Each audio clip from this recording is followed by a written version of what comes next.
क्या प्रशांत किशोर के डर से तेजस्वी यादव एक्टिव हो गए हैं? कल एक मीटिंग तो हुई ही और आज एक बार फिर से तेजस्वी यादव ने अपने तमाम सांसदों, विधायकों और तमाम कार्यकर्ताओं को बुलाया और हाई लेवल की मीटिंग की। आखिर ये क्यों कहा जा रहा है कि तेजस्वी यादव क्या प्रशांत किशोर से डर गए हैं? तेजस्वी यादव अगर अब भी एक्टिव नहीं हुए तो कैसे प्रशांत किशोर विपक्ष वाले गैप को भर ले जाएंगे? आपको पूरी कहानी बताएंगे। उससे पहले औपचारिकता के लिए बता दूं कि मेरा नाम है हिमांशु कुमार और आप देख रहे हैं जनता जंक्शन।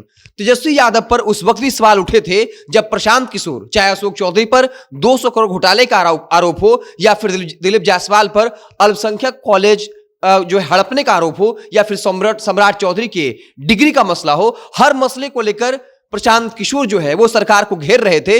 लेकिन तब सवाल उठा था कि तेजस्वी यादव नेता प्रतिपक्ष हैं, क्या उनको ये नहीं पता था? क्या उनको अशोक चौधरी के घोटाले के बारे में नहीं पता था? क्या उनको सम्राट चौधरी के डिग्री के बारे में नहीं पता था? या फिर दिलीप जायसवाल ने बाकायदा एक अल्पसंख्यक कॉलेज को हड़प लिया है, इस बारे में जानकारी नहीं थी?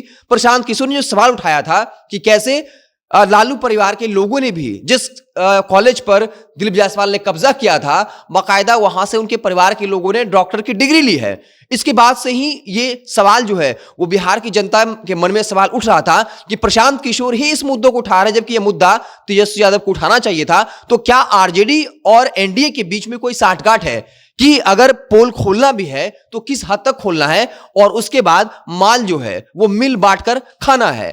और अब जब एक बार फिर से प्रशांत किशोर ग्राउंड पर एक्टिव हो गए हैं, जो जहानाबाद का मसला हुआ, जिस लड़की के साथ हैवानियत हुई, वहां पर प्रशांत किशोर पहुंचे थे और उसके अगले ही दिन सम्राट चौधरी बाकायदा ये घोषणा करते हैं, सोशल मीडिया पर लिखते हैं कि एसआईटी की टीम गठित हो गई। जबकि उस मामले को टरकाने की कोशिश हुई, उस मामले को एक अलग मोड़ देने की कोशिश हुई, लेकिन प्रशांत किशोर का वहां पहुंचना और फिर सम्राट चौधरी का एसआईटी टीम का गठन करना जो है वो प्रशांत किशोर के प्रभाव को दिखाता है। प्रशांत किशोर भले ही चुनाव में उनके जमानत जब्त हो गए हों, लेकिन प्रशांत किशोर के बारे में सब जानते हैं कि अगर वो किसी मुद्दे में पड़े हैं तो वो परत दर परत खोलते हैं, ऐसे मुद्दों पर सरकार को घेरते हैं, वो तर्क देते हैं जिसका जवाब सरकार के पास भी नहीं होता है। और इसी वजह से अब तेजस्वी को भी उनके नेताओं ने सलाह दे दिया है कि अब आप भी एक्टिव हो जाइए, नहीं तो प्रशांत किशोर जिस कदर एक्टिव हुए हैं, आप कहीं ना कहीं लोगों के जहन से दूर हो जाएंगे। क्योंकि प्रशांत किशोर जिस अंदाज में सरकार की नीतियों को घेरते हैं, अगर ऐसे ही तेजस्वी यादव आक्रामक नहीं हुए तो फिर जनता विपक्ष के तौर पर, नेता प्रतिपक्ष भले ही प्रशांत किशोर नहीं हो, लेकिन जो सरकार की नीतियों का जोरदार खंडन कर सके, सरकार को घेर सके, प्रशांत किशोर की पूरी टीम जो है वो एक्टिव हो गई है।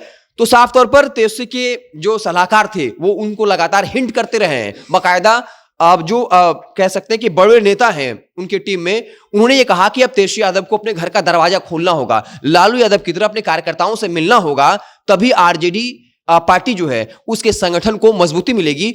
अगर ऐसा नहीं होगा तो फिर आरजेडी के लिए दिक्कतें खड़ी हो सकती हैं।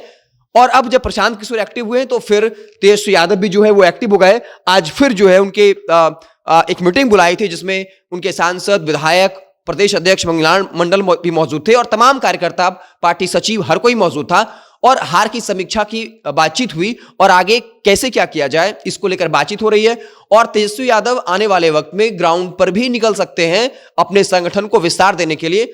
आपको क्या कुछ लगता है, अगर तेजस्वी यादव कुछ दिन और चुप रहते हैं, या जो अल्टीमेटम 100 दिनों का दिया कि हम 100 दिन तक कुछ भी नहीं बोलेंगे, अगर ऐसे में प्रशांत किशोर उस गैप को भर देते हैं, तो आपको नहीं लगता कि तेजस्वी यादव के लिए मुश्किलें खड़ी हो जाएंगी? सरकार की नीतियों का विरोध करने के मामले में प्रशांत किशोर तेजस्वी को पीछे छोड़ जाएंगे, जैसा विधानसभा चुनाव में हुआ। और अब जब आरजेडी की दुर्दशा हुई है, ऐसे में प्रशांत किशोर अगर हर उनके नीतियों का अगर आक्रामक तरीके से सवाल पूछते हैं तो फिर तेजस्वी यादव नेता प्रतिपक्ष के तौर पर ही गायब हो जाएंगे और प्रशांत किशोर उस गैप को भरने में कामयाब हो जाएंगे। क्या इसी डर की वजह से आरजेडी एक्टिव हुई है और क्या उनको हो जानी चाहिए? आपको क्या कुछ लगता है कमेंट बॉक्स में जरूर बताइएगा। अगर आप हमें फेसबुक पर देख रहे हैं तो पेज को लाइक कर लीजिए, यूट्यूब को सब्सक्राइब कर लीजिए। बहुत बहुत धन्यवाद।